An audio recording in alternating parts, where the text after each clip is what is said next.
So another episode of the German Titans. This is Mo. And this is Nana. And TomTom is behind. Good morning, TomTom. Today we have a very exciting guest, and we want to know, of course, what is a Titan. So maybe today I can say some things because I know Jamila as well. And I just talked to her before we started, and the Titan is also someone who, you know, they put a lot of work in what they're doing, but then also they are very kind people and they're very humble. And I think Jamila is this whole package of being this beautiful woman, but then you're also, you know, hardworking, and you're bringing it all together with family and life and work. And yeah, I can't wait to get to know more details about your life and share it. Yeah. So. I mean, I just want to add on Jamila, which is a wonderful, let's say, name. It's called beautiful in Arabic. And we have Arabic audience, and I have an Arabic origin, of course. Nevertheless, what Jamila is successful, of course, and hardworking, a role model for so many students. But for me, what I really like about her is that she is humble. And I have an example that maybe I share it afterwards. I have, a beautiful experience with her where I personally had a very big challenge in my career, and then suddenly with her beautiful, let's say, approach to recognize people in her life, I received a wonderful email from her some more or less 3 years ago, and it changed me. I mean, I was before entering a meeting, and this email said, no, I'm doing something which is good and cool and whatsoever. And then remember, I entered this other meeting with a kind of approach, positiveness approach, and to fight and an end. And I have my people, and no one asked her to do so. And maybe we will discuss this nice example afterwards. So, Jamila or Jami, who are you? Thanks, first of all, for the invitation and all the compliments. I usually don't like compliments. But who am I? I mean, personally, I'm a family person. I'm a mother of 2 kids. I live in Munich many years. Professionally, I work at PwC in Munich already since 2.5 years.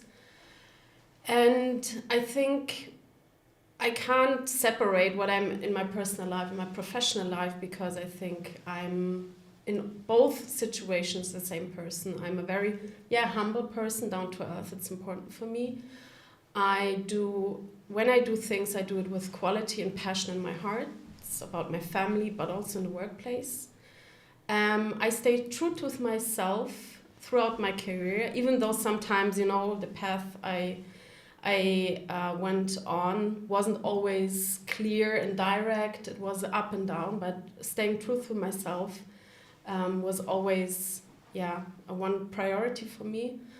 And today I'm working at PwC as a communication professional, handling my family life next to it, and something about me. I know. This is very brief. I know. We're not finished. I know what Mo's gonna ask now.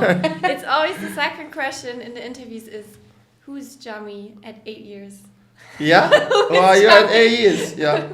Let's say seven is interesting. Okay. What was her dreams? Who was she? Was she the loud kid, the quiet kid? Was she whatever? Quiet, never. Curious, always. Full of power, questioning everything around me. I think I got my parents went through a lot with me. Like what? Say hi. I'm sorry, Mom. Basically, it hasn't changed a lot. So I was full of power, re-question everything. I was good in school, so I had also periods where it just changed a little bit. But I was always in nature, experienced new things. I was never quiet. Still, watching TV was forbidden, so we didn't have a TV at home until I was 14 or something. So it was really without any, influence from outside, but really, I would say, a lot of playing, a lot of meeting with friends, and yeah, but this was also great because I experienced life as it is, pure, without any distraction. And yeah, that was me. Well, yeah, you mentioned curious, Yeah. and curiosity. Was curiosity a reason why you opted to study journalism in your bachelor, or much more? This was definitely one point because I was always curious in people, events, stories, things that happening around me, with other people basically. So that was always something that I was interested in, and journalism, of course, is a place where any day happens something different. So you need to be curious also to get to know the stories behind the things that happen, behind the people you meet.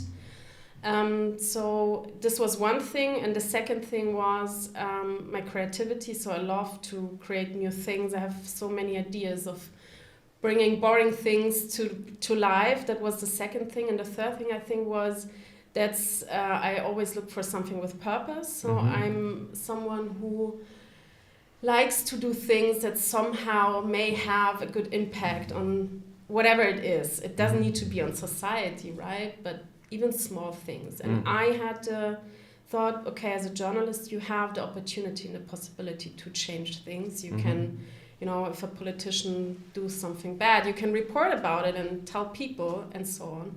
So yeah, those 3 points. So yeah, from studying journalism to, I believe, the nice partner, husband, and a wonderful father, and a break, correct? So between finishing the bachelor and the master, now family-wise, was this a decision, destiny, journalism and curiosity? And if we here put everything on the table, I'm very close to you, and choosing a policeman, I believe, as for this part. Everything. They did not choose a doctor or something like that. Police, this is curiosity. Yeah. So, so what happened there? What happened there? I mean, planned or unplanned? Unplanned. So I never plan my life because I think I trust life things happening the way they should be. So I try always to have this kind of mentality because I think if you have so much expectations on what life offers you, you just get disappointed if something is not coming, right? So I try to always trust it life, and that's how I met my husband in the club in Munich here. It's called Heart. It doesn't exist You anymore. met him in the club? Yeah, I met him in the club. So everyone outside thinking, well, this is not possible anymore. Here I'm sitting. We have hope. We have hope. Actually, this year we celebrated our 5-year wedding day. Wow. So yeah, Congratulations. so it was almost because before I left the club, I was really totally depressed and thought, well, this is not gonna happen here anymore. And then I met him, and yeah, that was the story. But we figured out that we then have our second child pretty soon. So I brought one kid in our No, the first child first. And then we go to the second. Yeah. Okay. So that wasn't planned. So I worked already. I had a relationship. I lived in Munich. It was my first apartment actually. And yeah, I got a boyfriend, and it happened. But I decided together with my family that I will go for it. I mean, I was 21, and I think 21 today is kind of different than maybe 14 years ago. So I had already my income. I worked. I was independent. And I thought, well, it's a challenge, but I want to take it. And I decided to get this child, which was the biggest gift still today I'm thankful for. She really brought me down to earth. And it was a challenge quite then because I separated from my boyfriend. So I was a single mom. I was working then full-time at Prada as a team assistant. And with the help of my mom and my backup system, I could make it also to work full-time and have one kid. And after 2 or 3 years, I figured out, okay, now that she's a little bit bigger, I maybe go back and study again, because the studying I laid back when I got her and said, okay, I'm working now. so that I'm independent, and maybe later on I start studying. And then the point of journalism came on. I researched a lot. I talked to my boss back then. She really supported me in saying that's the right decision, and she helped me really to decide also, because if you know you're working already 5-6 years, you have your income, everything, and then you go back as a student with one kid, as a single mom, it's kind of a step, right? Yeah. It's not that easy. But yeah, through my support system, my family that behind my back and supported me through the way I did it, and yeah, I started. It was the best decision. What are the societal and of course, I will leave the word to Nanette afterwards. Otherwise, she will shout like always. What are the challenges of a single mom planning a future, studying, doing the master, not doing the master, income perspective?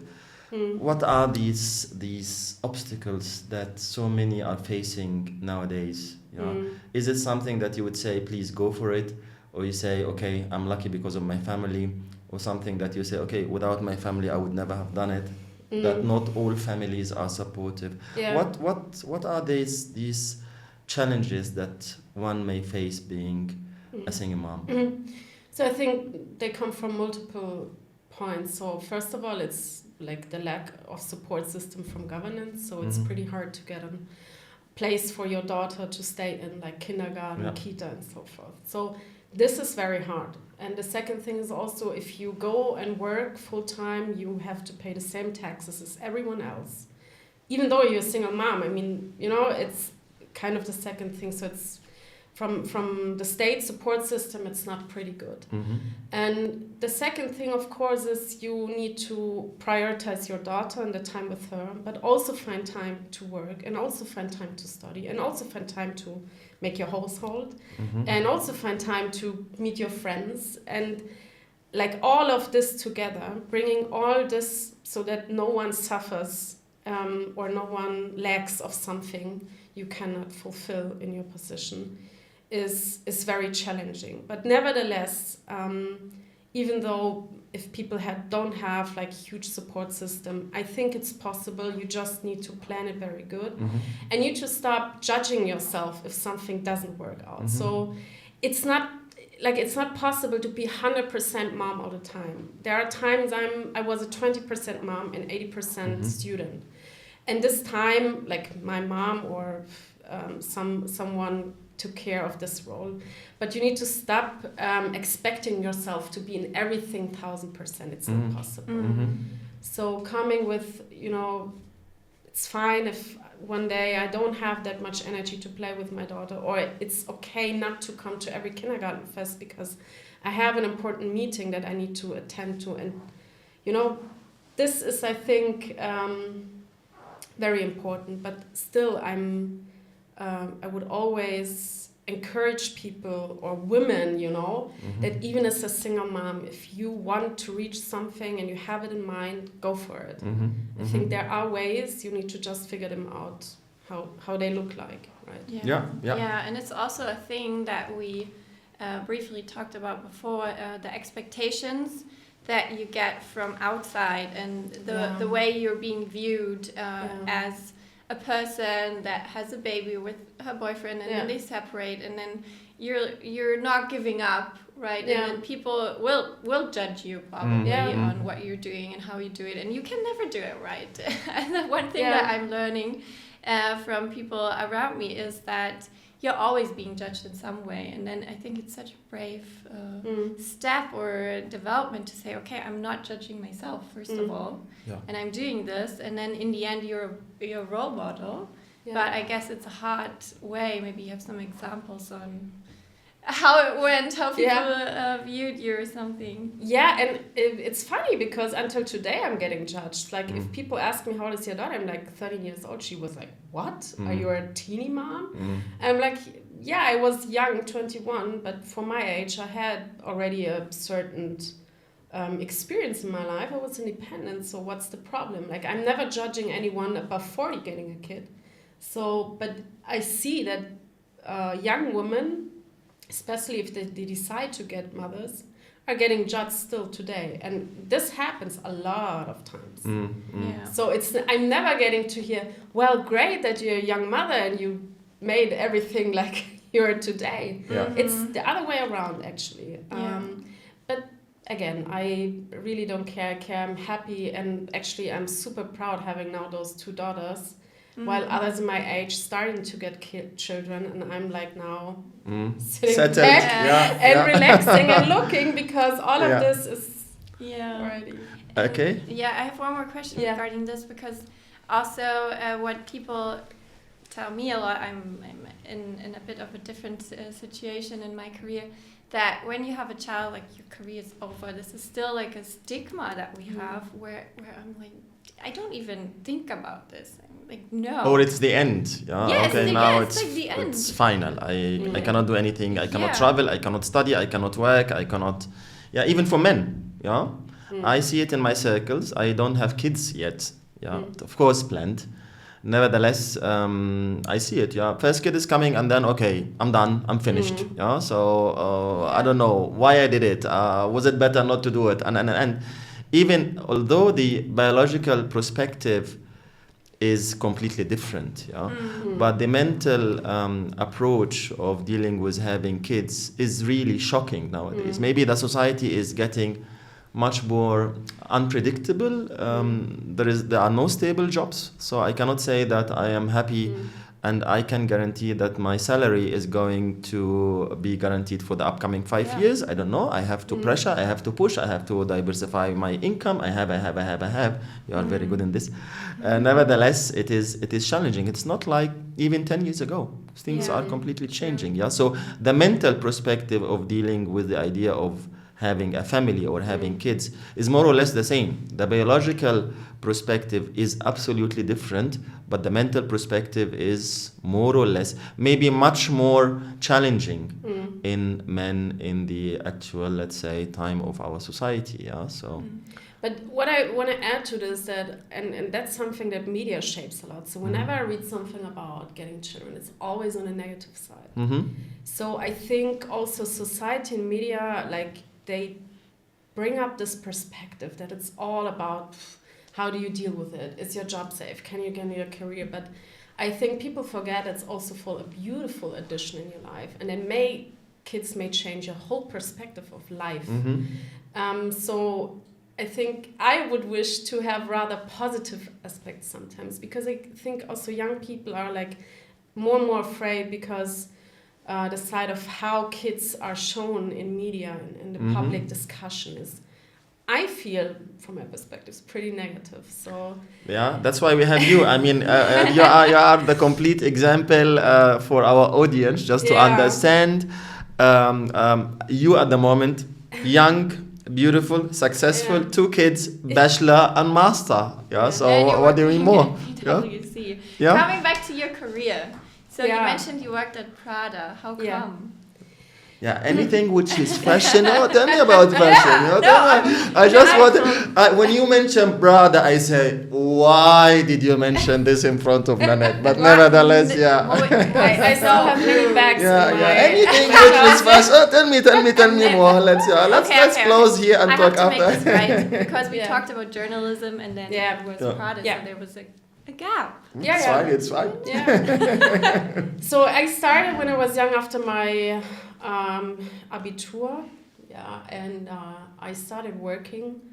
And normal, you would say secretary. It's like Bürokauffrau in Germany. It's an unusual word.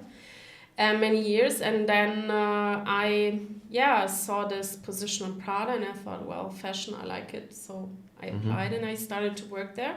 Here in Munich, there was the central head office for Central Europe, in the Maximilianstraße, above the Prada store. And everybody's dream, and it was actually a dream. I had a very nice team, a very young team, many women, of course, and I worked there for 2.5 years until I decided, okay, now it's time. I thought of, okay, do I want to do this the next 20 years? And I definitely said no. And then I said, okay, do I switch the jobs? What are my perspectives? I figured everything out and said, no, I cannot go to the place where I'm now without studying something different. Mm-hmm. And then I talk to people around me and ask them, like, what do you think I'm good in, right? Because sometimes you think you're good in something and maybe it isn't the case. So I talk to people around me, and then, it kind of confirmed the image I had, or the way I had for me in mind, and then applied to study journalism. Mm-hmm. So but the time at Prada was nice, of course. Many shopping opportunities. And I had actually the first female boss I still see as a mentor today. She was really great. She had also 3 kids, was a single mom, and was the leading head office of Central Europe for Prada.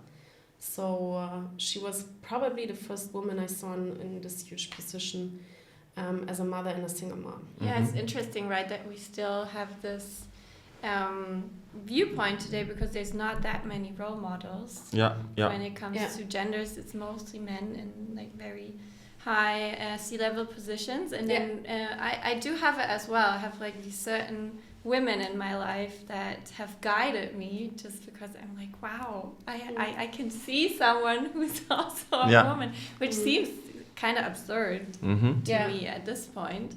But it really makes a difference to be seen and to have someone that you can identify with. Right? Absolutely. Yeah. You know, I like to dig. The second kid and the wedding. Yeah. The right partner, a choice or a destiny? Both. How? Destiny, because I hadn't planned it. Actually, I was in a club and I thought, oh God, this will not gonna happen. I was still single for all my life. I mean, Tinder, everything, tried everything, dating apps and so forth. But I never felt someone safe enough to introduce him to my daughter. And it was really, if you don't have the feeling, then you don't do it. So I met him in the club spontaneously. We met a few days later, had a first date, second date, third date, so forth. And but I knew, I think, up the second or third date, this is the one. No one else. He didn't use. Okay, so this was a choice. Yeah. But you created the opportunity to meet someone, whether it is in the cafe in the morning. Or... I think if you want to meet people, you need to go outside. I don't believe... I mean, I've heard of this Tinder stories, and I'm sure this happens, but I think as we're all the time in front of the mobile phones and computers, it's important to go outside and meet people, right? And, don't have expectation thinking, I have to find the right one when I'm 34. And, don't set yourself under pressure. Like, go and enjoy yourself, be happy with yourself. And I think everything else will fall into place, right? It's, again, I'm not planning, I'm trusting life. Okay. It never had disappointed me. So take it easy. Easy, No, don't pressure. So again, it's all about your expectation about yourself. It's also something that comes from society and outside. Like if the mother, why are you have kids and why are you married? I mean, you need to free yourself of all of the stigmas, expectations. And enjoy life, because if you're always pressuring yourself, you miss the most important thing, life, all the beautiful things that happen around you. Okay. I want to talk about an approach here, because I don't know, I can just resonate with this, because when you are single as a woman, and when I was growing up as a young girl, I always believed like I would need to have a relationship. At my in this moment, I think like, why was it that? But it was just this image that you kind of got from I don't know, being raised or what you saw in the media or something, and I kind of made my self-worth. I kind of connected it with being in a relationship, and then when I came to this point where I was alone and I was like facing being alone, then it totally shifted. I was in a very different position, and I think that's what you mean by enjoying, like learning to enjoy every moment as much as you can. Obviously, life throws things at you, and then it's really bad, and that's okay. But then when you learn to deal with it, and you also learn to do it alone, and I think it gives you a very different standing in life, and then Yeah. you can deal with things very differently, and then you can make choices much more based on what's right for you, and not just because you think you need it or Right. it gives you certain worth or something. Yeah. I've heard it in a podcast who said someone, you need to think of this like this. You maybe have like 50, 60 summers left. And it's not that much actually if you think about it. So I think being present in the moment and present in everything you can, right? It's not always possible, of course. But I think that's super important. And I always think, okay, now I have 50 summers left. What I need to do. Okay. This is a German approach of calculation. What I have to do every summer, No, and then if you have like 70, I have 20 over. What should I do? but you know, thinking again that life is precious. Yeah. And you don't have so much time on earth. So why spending it and wasting it on a situation where you doubt and are desperate about, you know, things that you cannot change. That what I mean, like be present and limited numbers of heartbeats. So Yeah. everyone is you go less and less and less and less. Yeah, good. So in order to close this topic, what is the most important trait in a relationship? You mentioned safety, protection for Jamila Wagner. Yeah. For me, it's humor. I think if you cannot laugh with your person, it's like wasted time. No, but I think a solid friendship basis is good because, you know, over the years, even with kids, there will be times that are not so nice and maybe you are not so lovable or he's not so lovable. But if you have a solid basis of friendship and you can laugh with your partner and you can sit and talk about everything, I think that's key. And talking about everything, I mean everything, sharing everything, and don't be afraid that your partner might react something different. Yeah, but I think this openness conversation it's not in every relationship as far as I experienced it from friend. So I think that's a solid basis, and of course forgiveness, you know. This is important, yes. Important, yes. forgiving, right? Not to live with it, Yeah, otherwise. I mean, if you're always mad for this and that, and you get like frustrated in the end, and of course people separate, but you need to forgive, and that's also. And, All right. Right, So yeah. let's move professionally. Yes, I want to move back to profession. Yeah. Because, you know, we have to find balance. Yes. I was always asking everyone about very personal questions, which I like because it gives people an image of you, like a human part. side. Yeah, Yes. yeah. But then also we talked a lot about how you pursued in your professional life, and now you're at PwC. We did some amazing projects together with the students. And how did you get there, or how did you come upon becoming a consultant in this way? So basically, after my studies here at Macromedia as a journalist, I was first working at Süddeutsche Zeitung. I made an internship. I went then to Sat.1 internship, working student, and they provided me the position of a TV journalist, and I was there almost 3.5 years.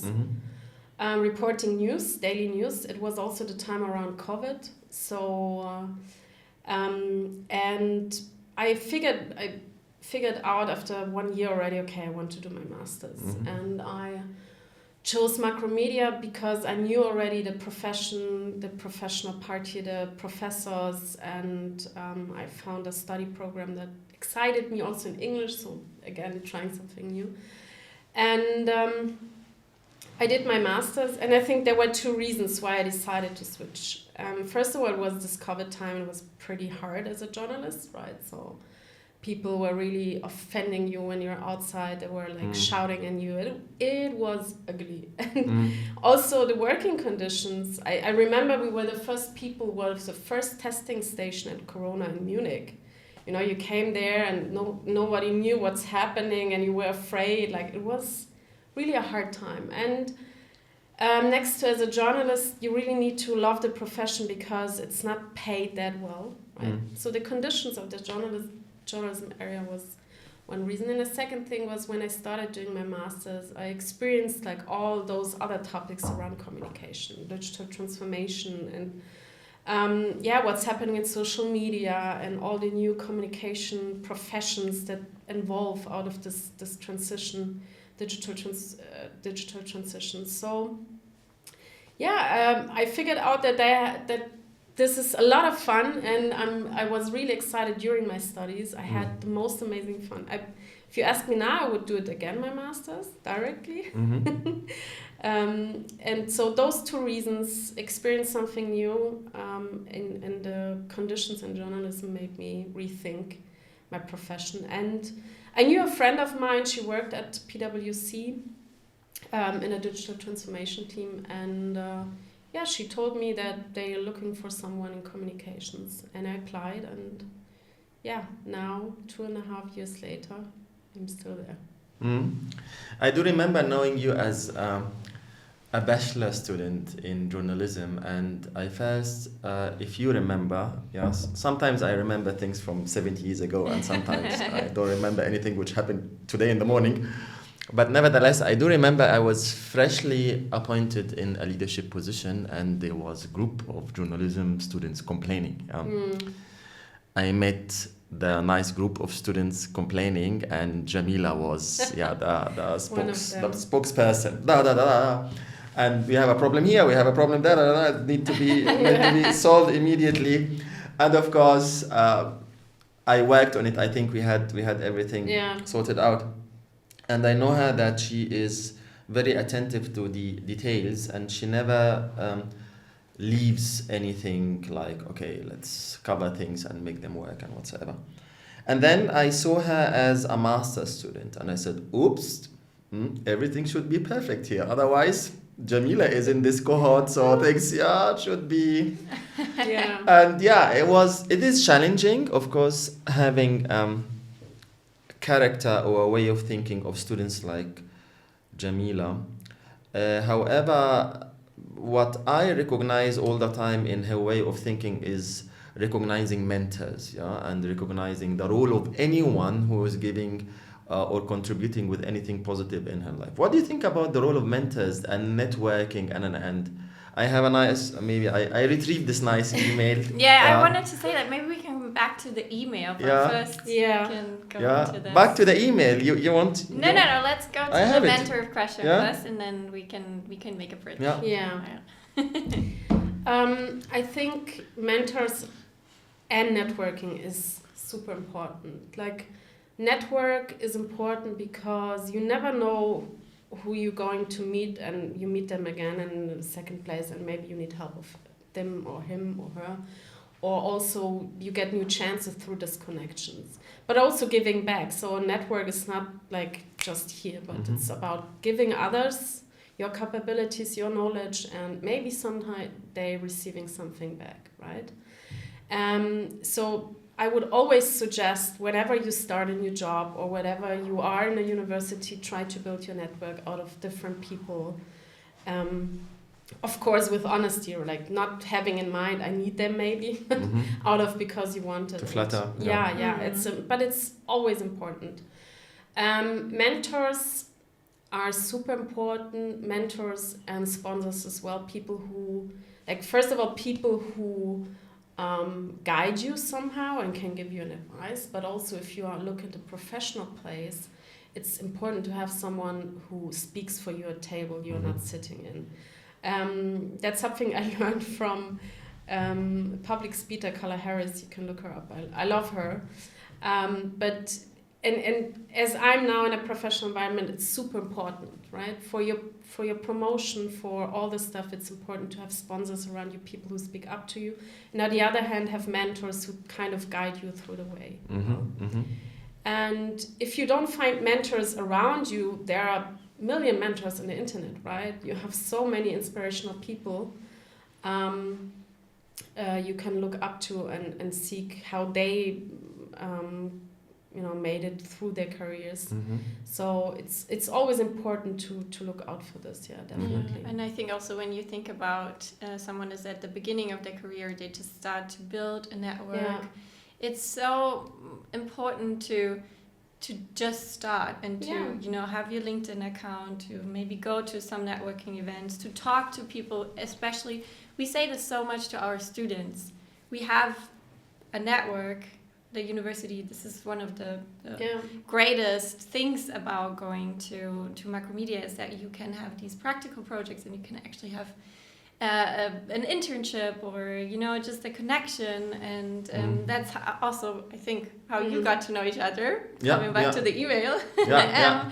that you build a connection with people and a relationship that A connection lasts. is very important. I do Yeah. remember that I have hundreds, let's say, we have hundreds of graduates every year, but those who remains in the mind remained in the mind, and of course Jami and many others luckily are among them.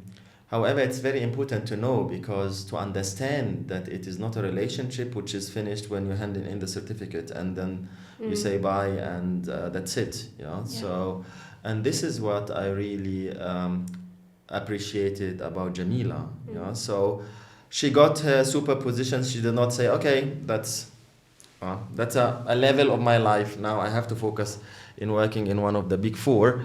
No, I have to connect and I have to recognize. Yeah. So this is the email. The email says, some years ago, dear Professor ABC, this is a personal message from a student to a professor. Yeah.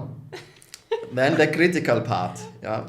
I have sometimes wondered why we always have to prepare presentation to discuss particular topic without having a relativity or theoretical relativity. Yeah?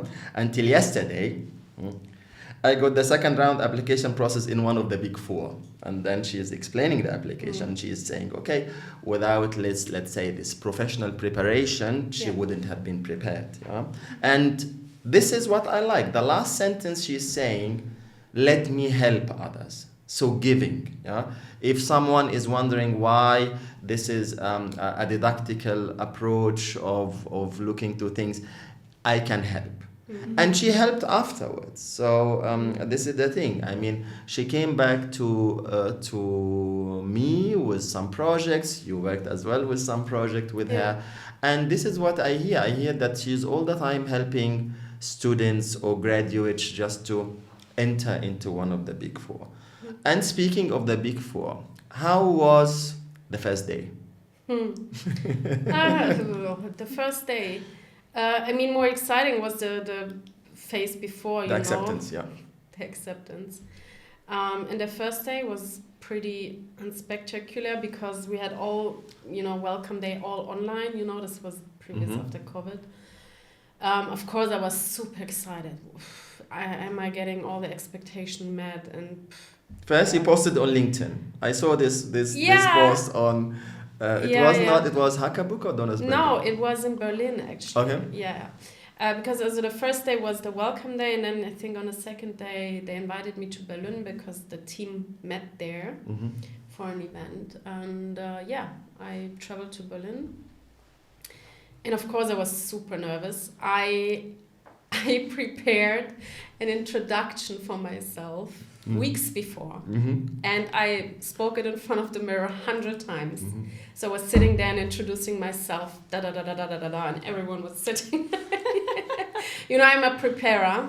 I do believe introduction speeches need to be prepared and learned. That's who I am. But yeah, I think they were pretty impressed. And other than that, it was nice. It was nice meeting new people. Everyone was welcoming and open and helpful also. Because, of course, if you come at Big Four, it's such huge information. I think it took me 1 year to understand everything. And even after 2.5 years, I'm learning new things. But yeah, it was nice.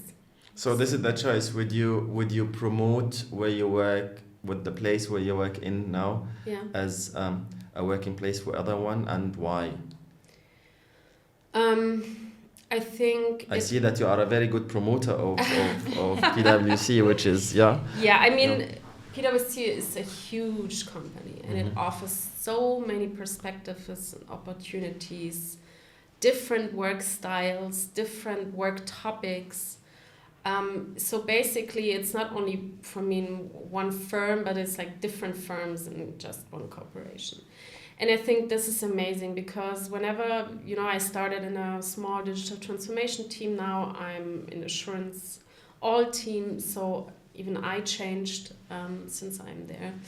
And it offers a lot of perspectives and opportunities. The second thing is, of course, compensation and all of the stuff is pretty good. Mm-hmm. And also we have flex work, so I can work whenever I want to. Of course, I have my fixed appointments and times I need to be there. But even as a mother, it helps me really working at PwC because sometimes, I can pick up my daughter at 3 and be with her 2 hours and work later on. This flexibility is really, really appreciated from my perspective. You can work from every place in the world now. And I mean, this is also luxury. Like, I think if your kids have summer ferien, summer break, and you want to travel with them, but don't have 2 weeks of vacation, you work 1 week, and the other week you go on vacation. So all of this flexibility offering with the compensation and the perspectives and opportunities you have makes it, for me, a really, really good employee. And I would therefore recommend it everyone, Okay. Yeah, and also, but I think I need to do the reality check. Because you have to be aware that you're applying for one of the big four. You have to be aware what PwC is. Like you said, there is certain times where you just work a lot, and then there's other times where it's less. So you kind of have to be that person, I believe. So you are also this person that is really, hardworking, and you can deal with it. I don't know if everyone can do that. I think it always depends. It depends, of course, on the department you are in, And I mean, for example, assurance, you have this specific busy season of the year where it's hectic and stressful and you work a lot. But then you have the whole summer off almost, right? And you have a lot of time. I'm not working as an auditor, but I know it from all of my colleagues. It depends certainly where you're in.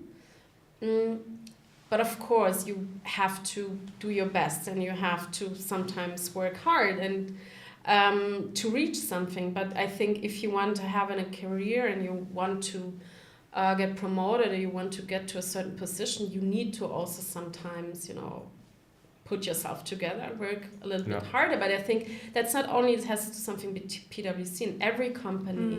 Like if you want to reach to a certain point, sometimes it's painful. I think a way to a CEO career is not easy, even though I'm not, but I assume, right? And I don't mean that you have to work 12 hours a day. If you work with quality and you deliver good results, it doesn't matter how much you work. You can even do it in 4 hours. In the end, the results are important, and in the end, the quality you deliver in your work is important.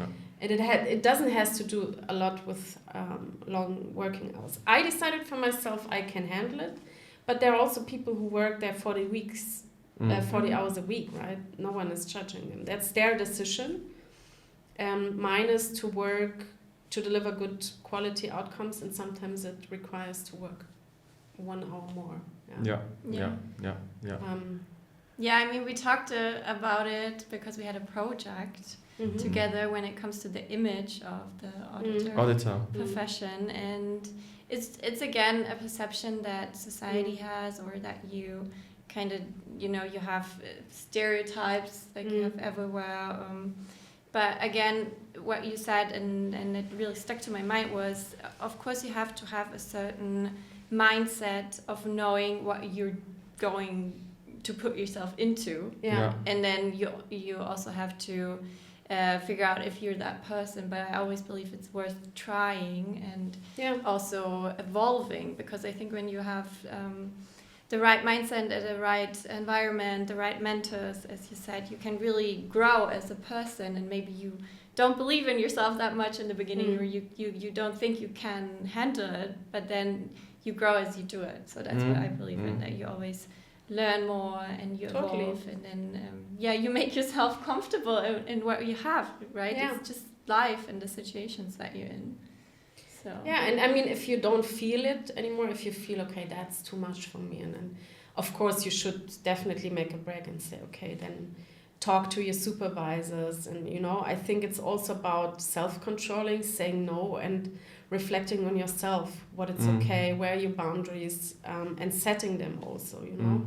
Just running into a job where you don't know what to do, how many hours, and then you suddenly wake up and you're exhausted and you feel like you cannot anymore, that's not good as well, right? So that's what I'm saying, always reflecting first, what are you a person, what are you able, what do you want to succeed, and then deciding on what to do.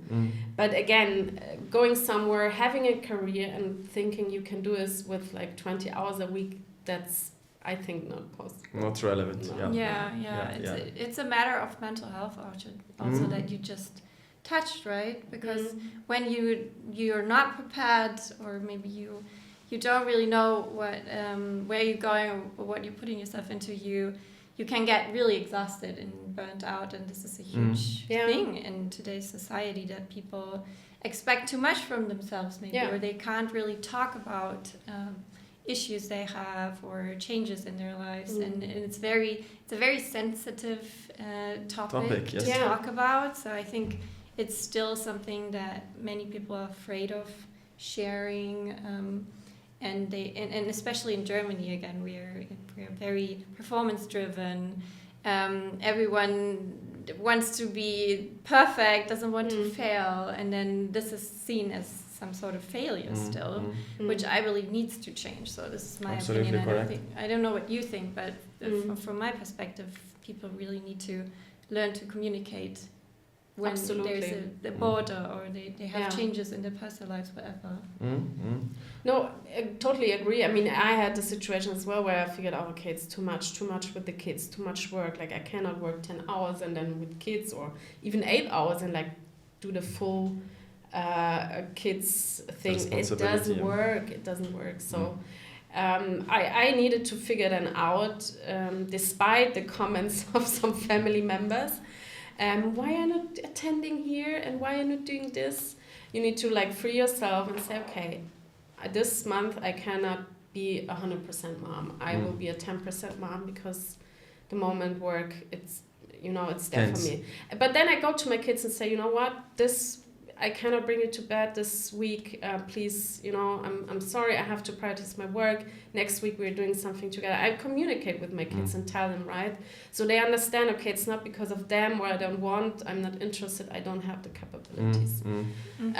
But yeah, mental health, I had the moment before. So then it's important to reflect, sit and be honest with yourself. And again, it's never good to... judging is always happening, but you need to blend this out.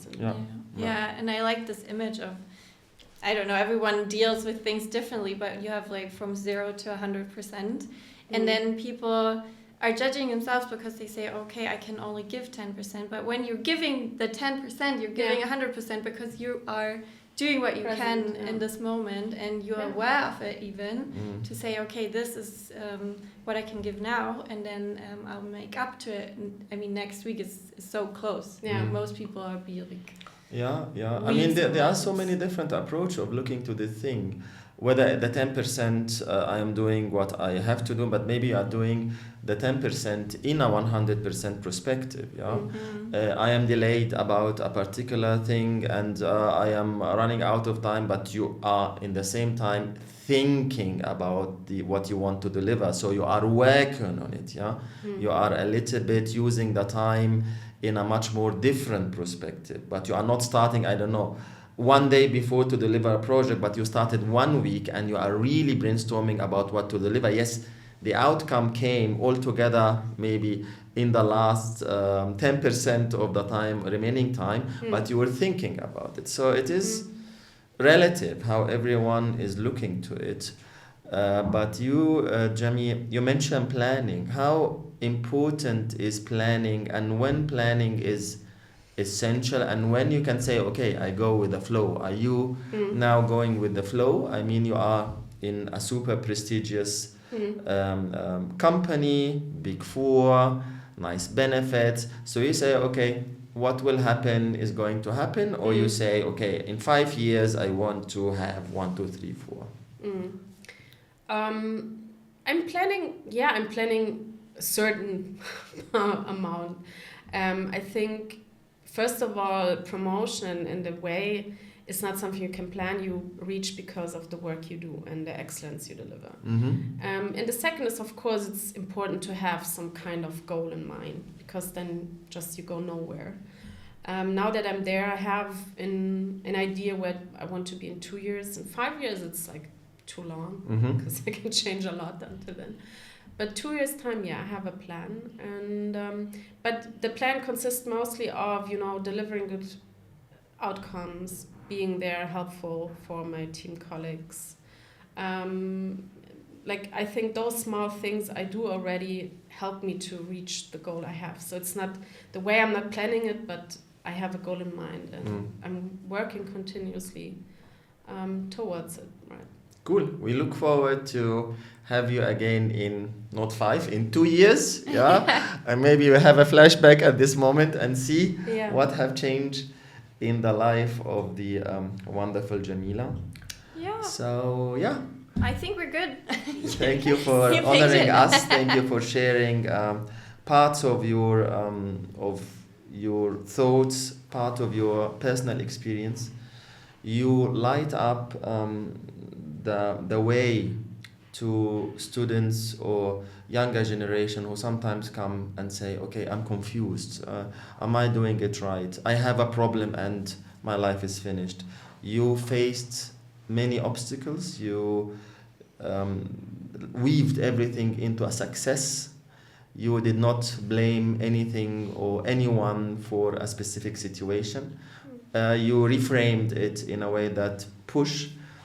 Personally, I really admire your way of choosing, or you said it's a choice, choosing a partner, making a family, in the same time being successful, pushing as hard as you can, and being as you are. So thank you very much, Jamila Wagner, and looking forward again to see you in the future. Thank you.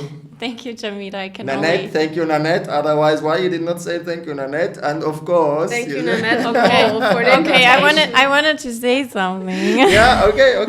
Go ahead. No, I can only agree from finally, my perspective. This is very rare, by the way. From my perspective, because one thing that Mo just mentioned is that you really don't complain, and you really don't. We work with students, which is always a challenge, and you don't really. You're not from looking down to them or something, but you really want to collaborate, and I think this is such a valuable character trait, and I just wanted to emphasize that, and Thank you. Thanks for your time. So many compliments. Well, we're choosing people. You deserve every word, So, and of course the Tom. We didn't forget. We did not forget. So Tom should say a hi to the audience. Without him, nothing would have been possible. Thank you. Thank you, and see you next episode. Thank you. Bye. Good. That was good. Yeah. Oh.